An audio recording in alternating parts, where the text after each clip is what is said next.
Press conference ہوئی جس میں ان کا کہنا ہے کہ ہم نے گھریلو خواتین اور ہیلتھ شعبے سے وابستہ خواتین کے لیے فری کرونا وائرس آگاہی پروگرام شروع کیا ہے اور آن لائن کلاسز کا بھی آغاز کر دیا ہے. مزید کیا کہا ہے جانتے ہیں ندیم شہزاد سے. ندیم اپڈیٹ کیجیے گا.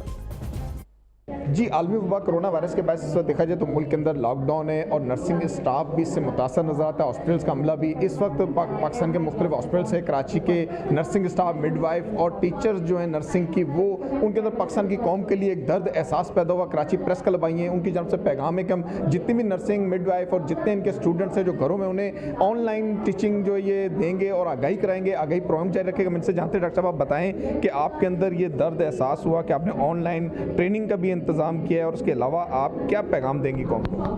جی، میں یہ بتانا چاہوں گی کہ خان یونیورسٹی ہاسپٹل اور school of nursing and midwifery نے مل کے آن لائن ٹریننگ کا انتظام کیا ہے، جو کہ کرٹیکل کیئر، انفیکشن کنٹرول، پی پی ای کے حساب سے، تاکہ وہ نرسز اور مڈوائف جن کو یہ سہولت میسر نہیں ہے، تو خان کی نرسز جو کہ زیادہ اس وقت اویلیبل ہیں، انہوں نے اپنے کیئرنگ کے جذبے کے ساتھ سامنے آ کر فری آن لائن ٹریننگ کے لیے چیف منسٹر صاحب کے ساتھ MOU سائن کیا ہے اور یہ ہم نے سٹارٹ کر دیا ہے. 200 نرسز کا بیچ ہمارے پاس آ چکا ہے، اس میں سے 120 کی ٹریننگ شروع ہو چکی ہے.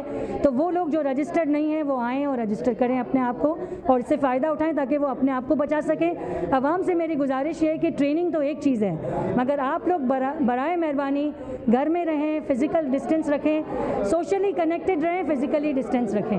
جی، آپ ایک ماں ہونے کی حیثیت سے کیا پیغام دیں گی خواتین کو کہ بچوں کی پرورش اور گھر میں چونکہ ماں نہیں سارا سسٹم دیکھنا ہوتا ہے؟ تو ایز اے مدر میں یہ کہوں گی کہ اپنے بچوں کو بار بار یاد دلائیں، مگر اس کے علاوہ یہ کہ بچے ظاہر ہے بہت انرجیٹک ہوتے ہیں، تو آپ نے ضروری ہے کہ بچوں کے ساتھ کچھ ایسی ایکٹیویٹیز کریں جس سے بچے انگیج ہوں.